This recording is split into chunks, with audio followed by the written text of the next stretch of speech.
আমরা এখন দার্জিলিং যাওয়ার পথে এক জায়গায় দাঁড়িয়েছি ব্রেকফাস্ট করার জন্য। যাই হোক, মাদের বাবাদেরকে নিয়ে এসেছি, খুব ভালো লাগছে। ফার্স্ট টাইম যেহেতু নিয়ে আসা হলো, তো বেশ ভালোই লাগছে।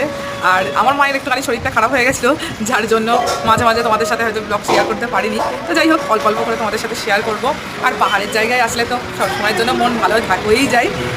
তো যাই হোক, এবার খাওয়া দাওয়া করা যাক। আমরা এখানে ম্যাগি ট্যাগি খাবো, তো আবার তারপরে দার্জিলিংয়ের পথে যাওয়া।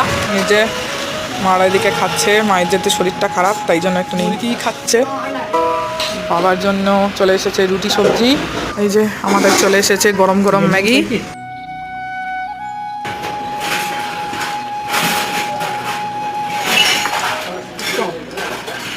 দেখো দারুণ টেস্টি করেছে, দারুণ না? হেভি লাগছে গরম গরম ম্যাগি।